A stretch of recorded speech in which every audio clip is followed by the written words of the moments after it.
వస్తాడని ప్రవచించినాడు ప్రవక్త. మీకా ప్రవక్త ముందుగానే ప్రవచించినాడు. 2000 సంవత్సరములకు ముందు, 2000 సంవత్సరాలు దాటిపోయింది. మీకా గ్రంథము అనేక ప్రవక్తల ద్వారా దేవుడు బయలుపరిచినాడు. యేసుక్రీస్తు ప్రభువును ఈ లోకములో ఆయన పుడతాడని.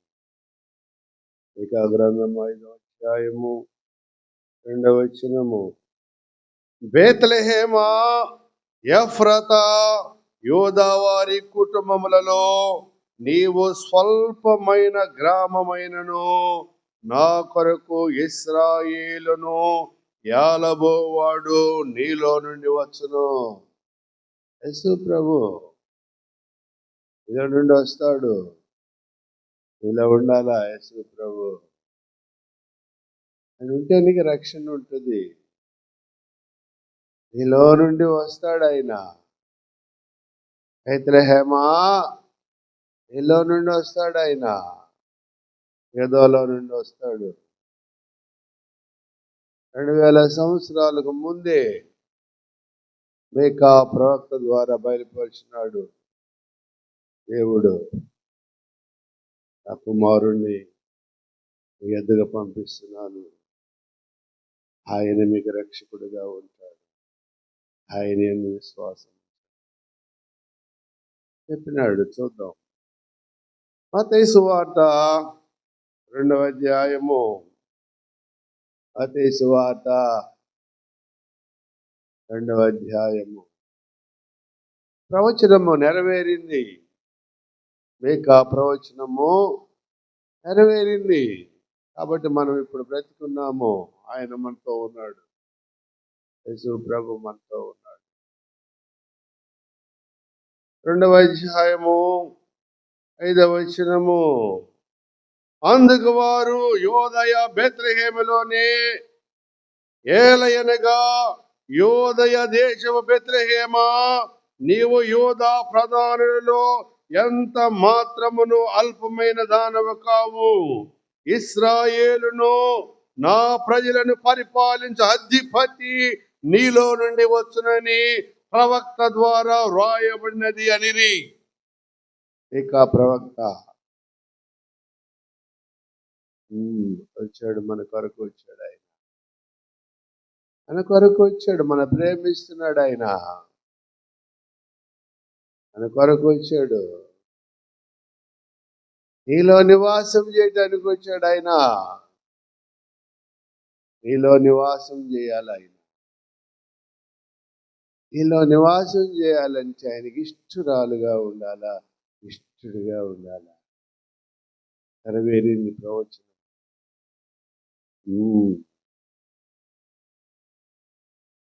ఎక్కడ పుట్టాడు ఆయన? 2వ అధ్యాయము 4వ వచనము. కాబట్టి రాజు ప్రధాన యాజకులను ప్రజలను 2 శాస్త్రులను అందరిని సమకూర్చి క్రీస్తు ఎక్కడ పుట్టునని వారిని అడిగాను. ఎక్కడ పుట్టాలా? ఎక్కడ పుడతాడు ఆయన? ఎవరు అడుగుతున్నాడు? హేరోదు అడుగుతున్నాడు. రాజు హేరోదు అడుగుతున్నాడు. క్రీస్తు ఎక్కడ పుట్టునని వారిని అడిగాను. అందుకు వారు యోదయ బేత్లెహేములోనే. ఎక్కడ పుడతాడు? పుట్టాడు ఆయన.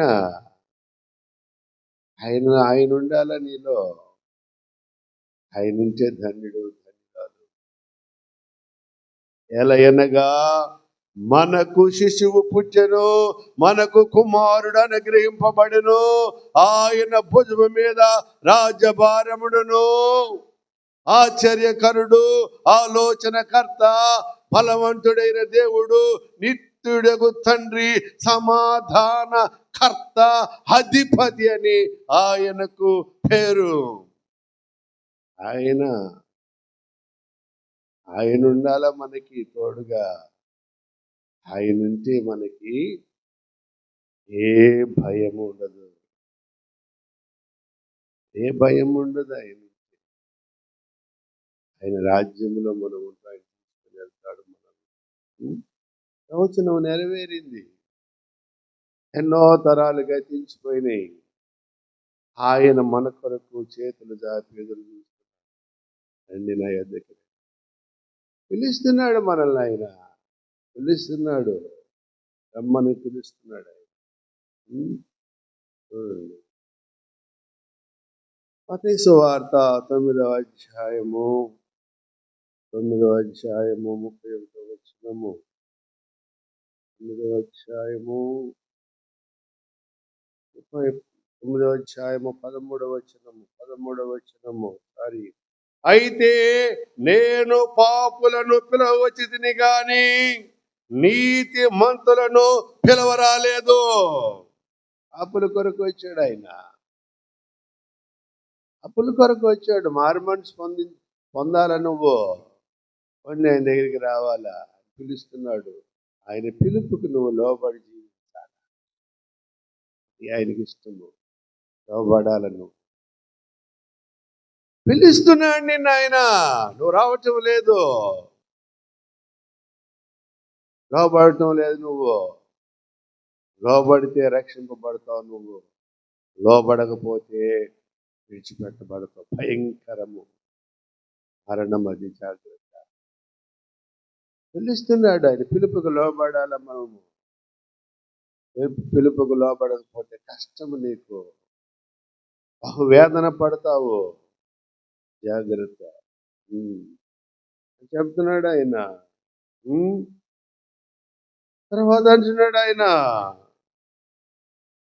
నేను పాపులను పిలవచ్చితిని గాని నీతి మంతులను పిలవరాలేదు కనుక కనికరముని కోరుచున్నాను గాని బలిని కోరను. కనికరము కావాలి నాకు. నా కనికరం ఉండాలి మీకు. మీరు ఇతరుల పట్ల కనికరపడాలా. నా కనికరము మీకు రావాలంటే నా పిలుపుకు లోబడి జీవించాలా. కటాక్షిస్తాడు ఆయన, కనికరిస్తాడు. ప్రేమ, కనికరం అంటే ఆయన ప్రేమ, ఆయన రెక్కల నీడ, అది కనికరం. భయపడొద్దు, నేను మీకు తోడుగా ఉన్నా. కనికరం, ఆయన కనికరం ఉండాలా మనకి. ఆయన దయ ఉండాలా. ఆయన వాక్యమునకు లోబడి జీవించాలి. 9వ అధ్యాయం 31వ వచనము. మత్తయి సువార్త 9వ అధ్యాయం 32వ వచనము. 31. అయినను వారు వెళ్ళి ఆ దేశమంతటా ఆయన కీర్తి ప్రచురము చేసిరి. ఏమిటి ఆయన కీర్తి? ఏమిటి ఆయన కీర్తి? చూడండి, 31, 32వ వచనము. యేసును ఆయన శిష్యులను వెళ్ళుచుండగా కొందరు దెయ్యము పట్టిన ఒక మగవాని ఆయన ఎదుగు తీసుకొని వచ్చిరి. దెయ్యము వెళ్ళగొట్టబడిన తరువాత ఆ మగవాడు మాటలాడగా జన సమూహములు ఆశ్చర్యపడిరి. ఆయన మాటకు లోబడుతున్నాయి దెయ్యాలు, గడగడ ఒడుగుతున్నాయి. నువ్వు వనకటం లేదు, గడగడ వణకాల, గడగడ వణకాల. నువ్వు వనకటం అంటే ఈ పాపమును ఒప్పుకొని విడిచిపెట్టాలా.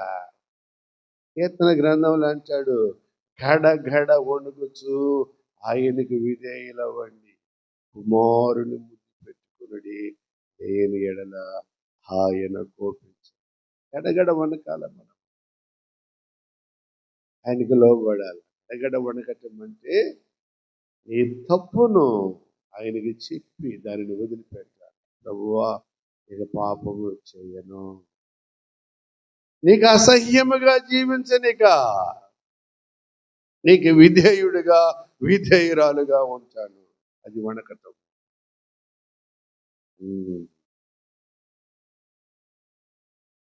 విశాలమైన మార్గములోకి వెళ్ళరు వాళ్ళు, ఇరుకు ద్వారమున ప్రవేశిస్తారు. అది వణకటం. ఇరుకు ద్వారమున ప్రవేశించాలి. వణకటం అంటే అది.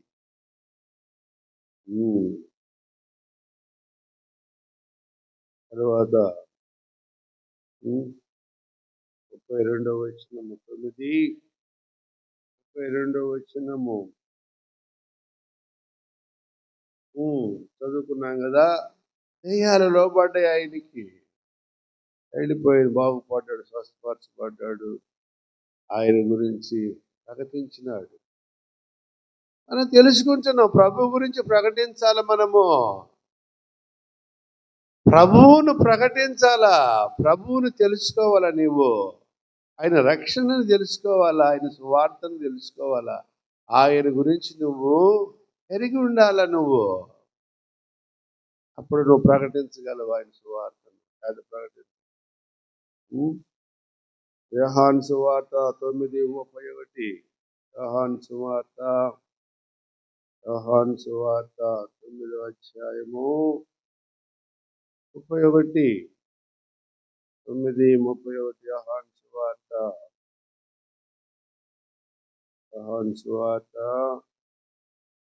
9వ అధ్యాయము 31వ వచనము. దేవుడు పాపుల మనవి ఆలకింపడని ఎరుగుదము. పాపుల మనవి వినడు ఆయన. పాపులు పిలుస్తున్నాడు. ఆయన మాటకు లోబడి విధేయత ఉండాలా. విధేయత ఉంటే వింటాడు ఆయన. విధేయత ఉంటేనే వింటాడు. విధేయత అంటే ఏదో తెలుసా? మారు మనసు పొందాలి. ఆయన మాటకు లోబడాల. అప్పులు పాపి ప్రార్థన చేసిన ఏం ఉపయోగం? పశ్చాత్తాపం ఉండాల నీలో. పేతురు బొక్కినాడు, 3 సార్లు చెప్పాడు, అబద్ధం ఆడాడు, నాకు తెలియదు అన్నాడు. కోడి కూసింది, 3 సార్లు కూసింది. కూసిందా లేదా? కూసింది. తర్వాత ఇంట్లోకి వెళ్ళి ఏడ్చినాడు పేతురు. పశ్చాత్తాపడ్డాడు, ఏడ్చాడు, కన్నీరు పెట్టాడు. పేతురు ఏడ్చాడు. ప్రభు వాడుకున్నాడు. పేతురుకి ప్రత్యక్షమైనాడు. తిరిగి లేచి పేతురు దగ్గరికి వచ్చాడు. పేతురు అనిపించాడు. గొప్ప సేవ చేశాడు. వదిలిపెట్టాడు. పశ్చాత్తాపం. దేవుడు పాపుల మనవి వినడని ఎరుగుదము. పశ్చాత్తాపం ఉండాలా. పాప క్షమాపణ. పేతురు సముద్రమే నడిచాడు. 4 అడుగులన్నా నడిచాడు. ఆయన చూస్తా. భక్తి ఉండాలా మనకి. భక్తి ఉంటే ఏదైనా చేయగలం. నిప్పుల్లో వేసేసారు. షడ్రక్, మేషక్, అబేద్నెగోని అగ్నిగుండంలో వేశారు. అగ్ని ఏం చేయలేదు.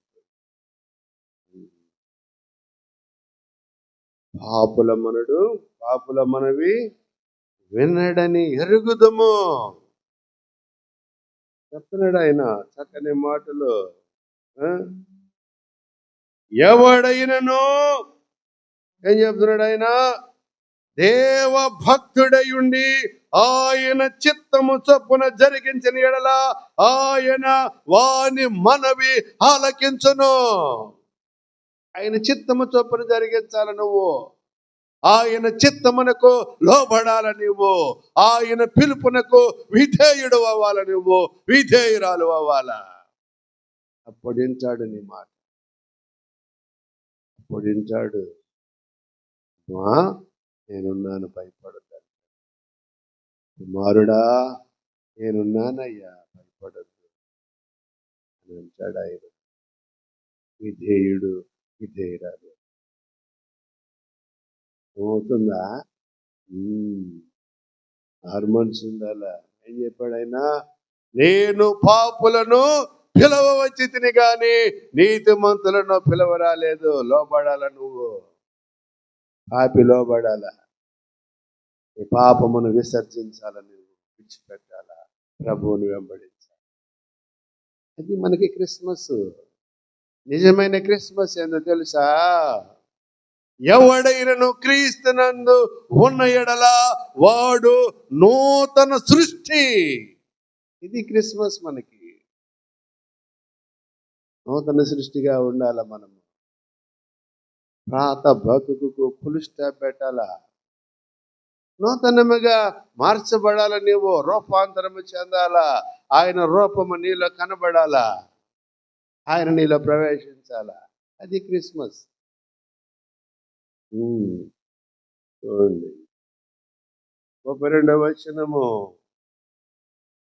పుట్టు గుడ్డివాని కన్నులు ఎవరైనా తెరిచినట్టు లోకము పుట్టినప్పటి నుండి వినలేదు.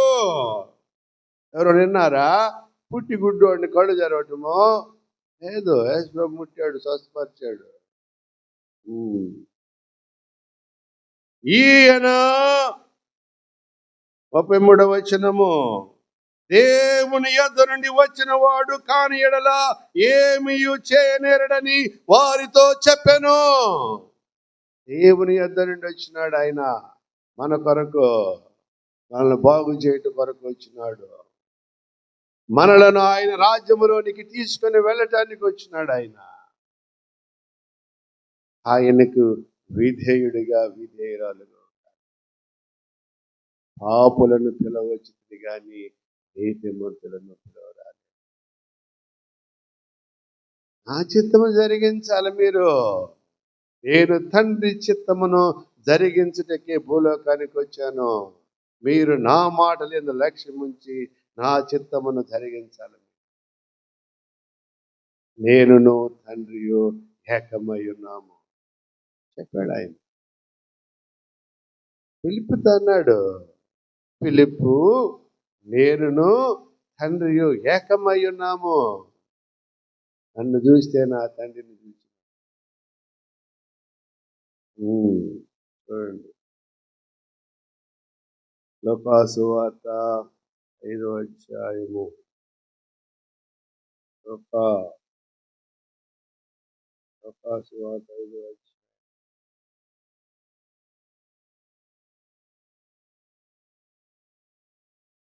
లోకాసు వార్త 5వ అధ్యాయము 32వ వచనము. 5వ అధ్యాయము 32వ వచనము. 32. మారు మనసు పొందుటికే నేను పాపులను పిలవచ్చితిని గాని నీతిమంతులను పిలవరాలేదని వారితో చెప్పాను. మారు మనసు పొందాల నువ్వు. అందుకు వచ్చాను నేను. ఎందుకు వచ్చాను తెలుసా? నరకంలో పడకూడదు, అగ్నిలో ఆహుతైపోకూడదు. మారు మనసు పొందు, నాతో నేను తీసుకుని వెళ్ళిపోతా. నా రాజ్యంలో నువ్వు ఉంటావు. మహిమ కలిగిన రాజ్యములో ఉంటావు నువ్వు. నీకు కిరీటం పెడతా, సింహాసనం ఉంటుంది, ఆ పక్కనే ఉంటావు. ఆరు మనసు ఉండాలా. ఆరు మనసు పొందకపోతే పరలోకానికి పోలేవు నువ్వు. నూతన సృష్టి ఎలా అవుతావు నువ్వు? మారు మనసు ఉంటేనే నూతన సృష్టి. నా మాటినాలా నువ్వు. నా పిలుపుకు విధేయత ఉండాలా. నా పిలుపుకు లోబడి జీవించాలా నీవు. అప్పుడు నా రాజ్యములో ఉంటావు. పరలోకములో పండుగ, దేవదూతల మధ్య పండుగ, మహాసంభ్రమం. అక్కడ పరలోకానికి సంతోషం, ఆనందం, పండుగ. ఆయన మారు మనసు పొందుడికే నేను పాపులను పిలవచ్చితిని గాని నీతి మంతులను పిలవరాలేదని వారితో చెప్పాను. మారు మనసు ఉండాలి. మారు మనసు పొందకపోతే కష్టము, విడిచిపెట్టబడతావు నువ్వు. ఆరు మనసు ఉండాలా. పాప క్షమాపణ, ఆరు మనసు ఉండాలి. పాప క్షమాపణ లేదు, పరలోకానికి వెళ్ళే జాగ్రత్త, విడిచిపెట్టబడతావు. మహా కష్టం అది. వేదన అనుభవిస్తావు. ఇది మామూలు బాధ కాదు. 4వ అధ్యాయము 43వ వచనము, 4:43 వచనము, లూకాసు వార్త. ఆయన నేను ఇతర పట్టణములలోను దేవుని రాజ్య సువార్తను ప్రకటింపవలెను, ఇందు నిమిత్తమే నేను పంపబడితినని వారితో చెప్పాను. దేవుని రాజ్య సువార్త ప్రకటించడానికి వచ్చాను నేను. ఆ రాజ్యములో మీరుండాలా. నేను ప్రకటించే రాజ్యములో నేను ఎక్కడి నుంచి అయితే వచ్చానో అక్కడే మీరుండాలా. అందుకు వచ్చాను నేను, ఆ రాజ్య వారసులుగా మిమ్మల్ని చేయటానికి. ఆ పిలుపుకు విధేయుడిగా, విధేయురాలు 6 మనసు ఉండాలి. చెప్తున్నాడా? యేసు ప్రభు చెప్తాడు స్వయంగా, ఆయన మాటలే స్వయంగా చెప్తున్నాడు. ఆయన స్పష్టంగా చెప్తున్నాడు, దేవుని రాజ్య సువార్త ప్రకటించడానికి వచ్చాను నేను, నా రాజ్య వారసులుగా ఉండాలి. వ్యతిరేకంగా ఉండకూడదు. వ్యతిరేకంగా ఉంటే కష్టము. వ్యతిరేకులు అయిపోతారు మీరు, దేవునికి వ్యతిరేకులు అవుతారు. మత్తయి సువార్త 11వ అధ్యాయము 28వ వచనము. మత్తయి సువార్త 11వ అధ్యాయము 28వ వచనము. ప్రయాసపడి భారము మోసుకొనుచున్న సమస్త జనులారా, నా యొద్దకు రండి, నేను మీకు విశ్రాంతి కలగజేతును. నేను సాత్వికుడును, దీన మనసు గలవాడును కనుక మీ మీద నా కాడి ఎత్తుకొని నా యొద్ద నేర్చుకొనుడి, అప్పుడు మీ ప్రాణములకు విశ్రాంతి దొరుకును.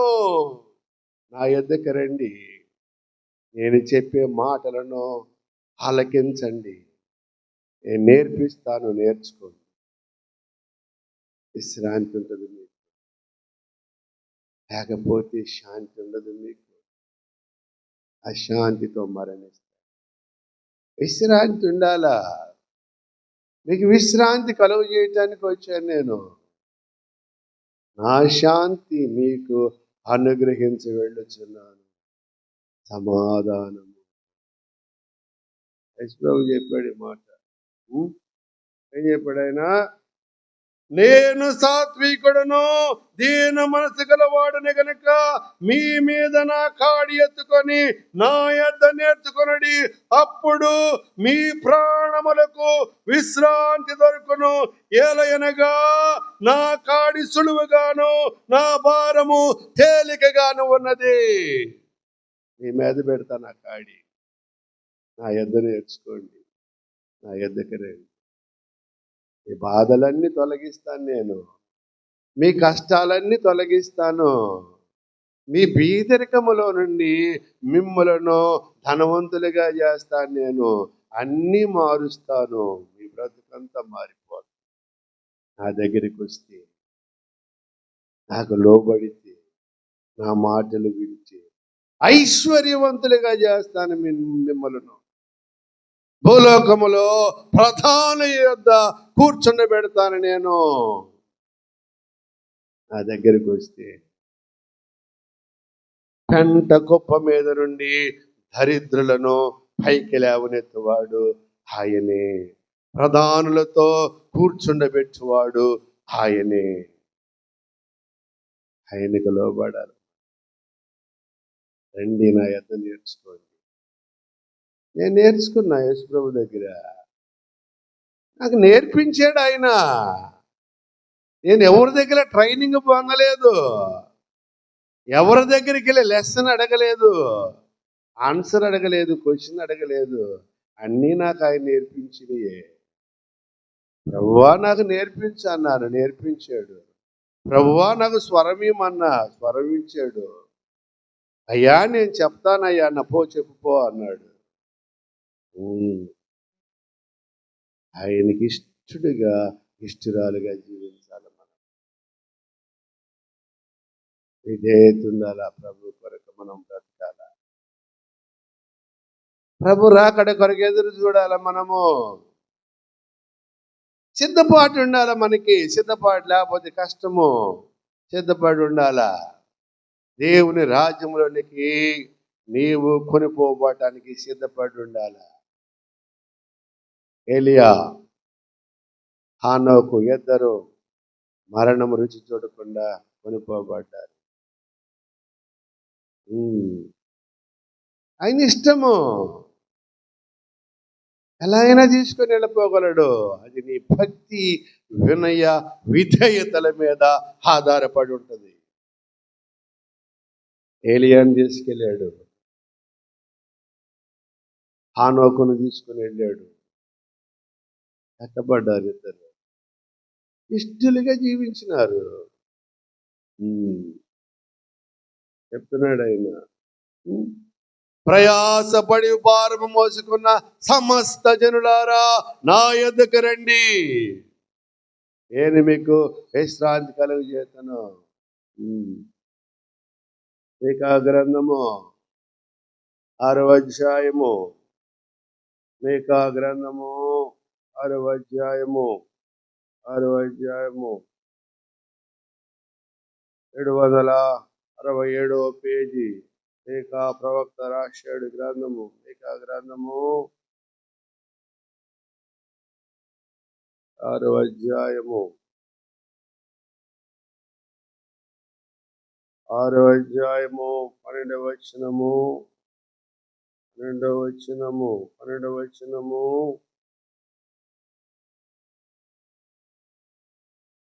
3వ లైను, 2వ అధ్యాయము మీకా గ్రంథము 2వ అధ్యాయము 12వ వచనము 3వ లైను.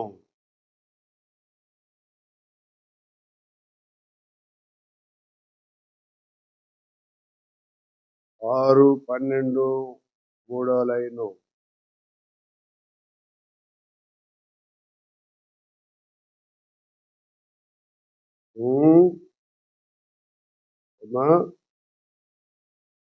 పట్టణస్థులు అబద్ధమాడుదురు, వారి నోటిలోని నాలుక కపటముగా మాట్లాడును. అబద్ధాలు, ఒకటి అబద్ధాలు. అబద్ధికులు పరలోకానికి వెళ్ళరు చెప్పాడు ఆయన, స్పష్టంగా చెప్పాడు. ఏం చెప్పాడు? అబద్ధికులు దేవుని రాజ్యంలో ప్రవేశించలేరు చెప్తున్నాడు ఆయన. 3వ లైను, 6వ అధ్యాయము 12వ వచనం 3వ లైన్ చెప్పాడు ఆయన. కాబట్టి నీవు బాగుపడకుండా నేను నీ పాపములను బట్టి నిన్ను పాడు చేసి మొత్తెదను. జాగ్రత్తగా ఉండాలా. పాపమును విడిచిపెట్టమన్నాడు, నీ పాపములను ఒప్పుకొని విడిచిపెట్టమన్నాడు. విడిచిపెట్టకపోతే ఆయన నిన్ను మోతుతానంటున్నాడు. పాపములోనే ఉండి మరణిస్తావు. జాగ్రత్త చెప్తున్నాడు ఆయన మాట. జాగ్రత్తగా ఉండాలా, లేకపోతే కష్టము. ముందు చదివమ్మా చిన్ని, ఇందా చదివావు కదా. పట్టణస్థులు అబద్ధమాడుదురు, వారి నోటిలోని నాలుక కపటముగా మాట్లాడును. కపటం ఉండకూడదు. కపటం ఉండే పరలోకానికి వెళ్ళలేవు. జాగ్రత్త. యేసుప్రభు చెప్పాడు, నతానియేలు గురించి చెప్పినాడు ఆయన. నతానియేలు వస్తున్నాడు. నతానియేలును చూసి యేసుప్రభుని చూడటానికి నతానియేలు వస్తుంటే యేసుప్రభు అన్నాడు నతానియేలును చూసి, ఇదిగో ఇతడు నిజముగా ఇశ్రాయేలీయుడు, ఇతనిలో ఏ కపటమును లేదు. ఇశ్రాయేలీయుడు అంటే నా కుమారుడు, నా జ్యేష్ఠ పుత్రుడు. ఎక్కడుంటాడు జ్యేష్ఠ పుత్రుడు? తండ్రి దగ్గర ఉంటాడు. ఆ రాజ్యములో మనం ఉండాలి. అప్పటం ఉండకూడదు. అప్పటం ఉంటే వెళ్ళలేవు. అబద్ధం ఉన్నా వెళ్ళలేవు. అబద్ధాలు నేర్చుకుని అబద్ధాలు ఆడుతా ఉన్నావు అనుకో వెళ్ళలేవు. చూస్తారా? చూడండి, ప్రకటన గ్రంథము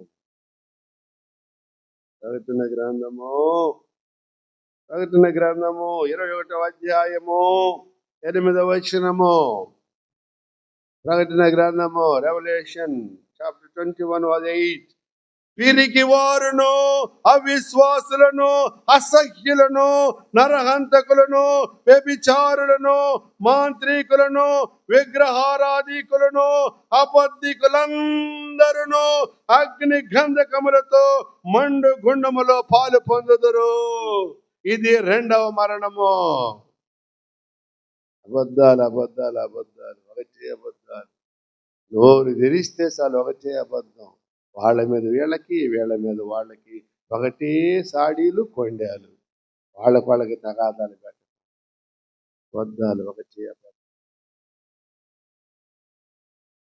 అబద్ధం. నరకం లేచేస్తాడు. జాగ్రత్త. ఈ నాలికను కంట్రోల్ ఉంచుకోవాలా? నాలిక జాగ్రత్తగా ఉండాలా? మాట మాట్లాడవచ్చా, మాట్లాడకూడదా, జాగ్రత్తగా ఉండాలా? భయం ఉండాలి, ముందు భక్తి ఉండాలా. యేసు ప్రభు దగ్గరికి వస్తే అన్నీ నేర్పిస్తాడు. నాకు నేర్పించాడు కదా, నీకు నేర్పిస్తాడు ఆయన. ఆయన దగ్గరికి రావాలా? ఆయన దగ్గరికి వస్తే అన్నీ నేర్పిస్తాడు. చూడండి, 7వ అధ్యాయము, మీకా గ్రంథము 7వ అధ్యాయము 1-2 వచనాలు. మీకా గ్రంథము 7వ అధ్యాయము 1-2 వచనములు.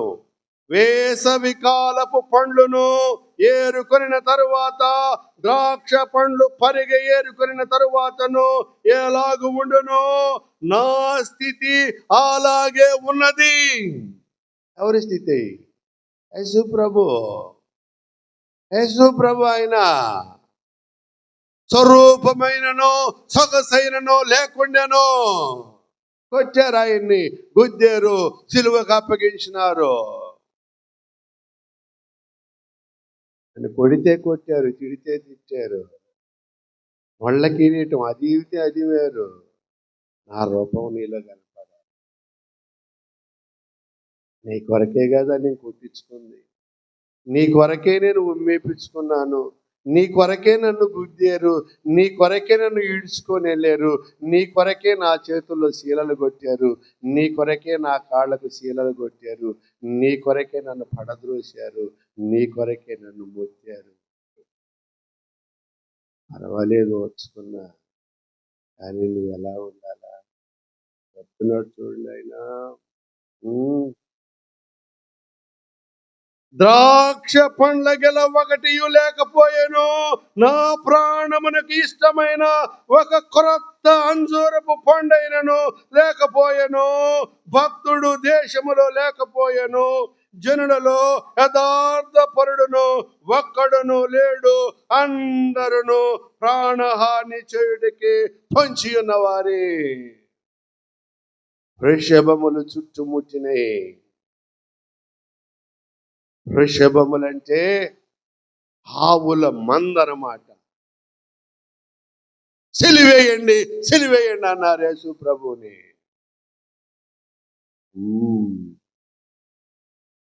వద్దనలా ఆయన. వద్దన్నాడా? అమ్మునున్నాడు, మౌనము విన్నాడు. ఎలా ఉన్నాడు ఆయన? బొచ్చు కత్తిరించు వాని గొర్రె పిల్ల మౌనముగా ఉండినట్లు ఆయన మౌనముగా ఉండెను. ఎందుకున్నాడు? ఆయన రూపము నీలో కనపడాలి. ఇదిగో నీ కొరకు నేను చనిపోతాను, నీ కొరకు పుట్టాను నేను, నీ కొరకు చనిపోతాను, నాకు ఇష్టముగా ఉండాలి. అర్థమవుతుందా? అయిందా? చూడు, మళ్ళీ ఇంకొక మాట చదివిస్తాను.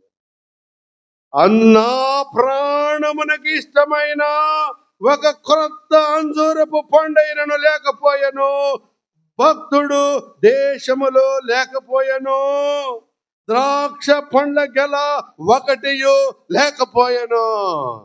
ద్రాక్ష పండ్ల గెల అంటే యేసు ప్రభు. నేను నిజమైన ద్రాక్షవల్లిని, నా తండ్రి వ్యవసాయకుడు. నాలో ఫలింపని ప్రతి తీగె తీసి పారవేయబడును. ఫలించు ప్రతి తీగె మరి ఎక్కువగా ఫలింపవలనని నేను ఎంతో కోరుచున్నాను. అది మహిమ. బాగా ఫలించాలి. నా గెల కనపడాల నీలో, నా ద్రాక్ష గెల ఉండాల నీలో, నా ప్రాణమునకు ఇష్టమైన అంజూరపు పండులాగా ఉండాల నువ్వు. నాకు కనపడాలా నా ఫలమేది. యేసుప్రభు వచ్చాడు కదా, అంజూరపు చెట్టును చూచాడు. చెట్టు నిండా ఆకులు ఉన్నాయి కానీ పండు లేదు. చెప్పించినాడు ఆ చెట్టు, ఎండిపోయి. పేతురు అడిగాడు, ప్రభువా మనం అటుగా పోయి ఇటు వచ్చే లోపల ఇది ఎండిపోయింది. పేతురు క్వశ్చన్ చేశాడు యేసుప్రభు. గుర్తు పెట్టుకున్నాడు దేవుని మాట్లాడి.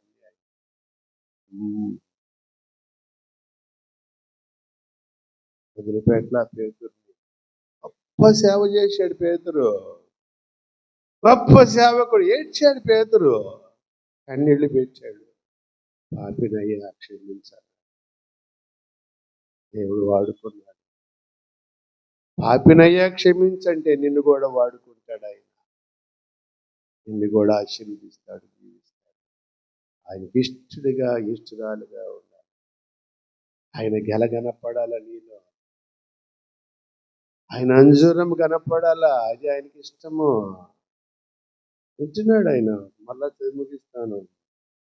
ద్రాక్ష పండ్ల గెల ఒకటి లేకపోయెను, నా ప్రాణమునికి ఇష్టమైన ఒక క్రొత్త అంజూరపు పండైనను లేకపోయెను.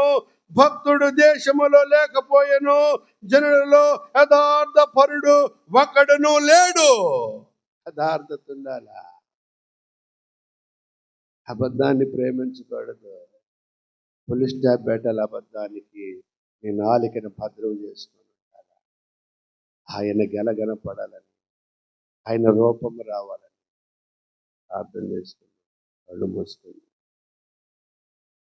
మహాపరిశుద్ధుడును జీవము కలిగిన మా తండ్రి, ఈ పరిశుద్ధ నామమును బట్టి స్తోత్రాలు.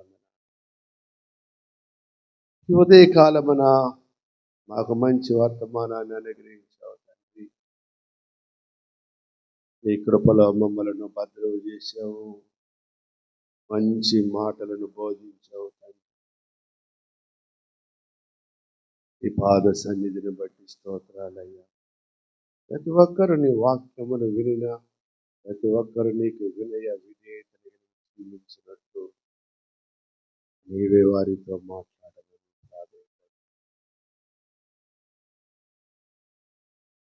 ప్రతి ఒక్కరు నీ పిలుపుకు లోబడి విధేయతతో ఉండి పాప క్షమాపణ మారు మనసు పొందినట్టు క్రొత్త నా తండ్రి ద్రాక్ష గల కనబడినట్లు చేయండి. క్రొత్త అంజూరము, నీకు ఇష్టమైన క్రొత్త అంజూరపు పండు వలె చేయమని ప్రాధేయపడుతున్నాను. ఇష్టలుగా ఉండాలి తండ్రి, ఇష్టరాళ్ళుగా ఉండాలి. నీ రూపము కనబడాలా ప్రభువా. నీ రూపము ప్రతి ఒక్కరిలో ఉండాలి. నీ ఆత్మతో నింపండి, నడిపించండి. పాప క్షమాపణ మారు మనసు అనుగ్రహించండి. నీ రాజ్య వారసులుగా, ఈ వాక్యమును వినిన వారిని ఈ రాజ్య వారసులుగా చేయండి. ఈ పండుగ దినాలలో ఉన్నాము తండ్రి. ఈ దయచూపండి. ఎవరికి ఏ ఆకారంలో ఉన్నావో, ఏ సమస్యలలో ఉన్నారో, ఏ బాధలలో ఉన్నారో తండ్రి ధన సహాయము చేయండి.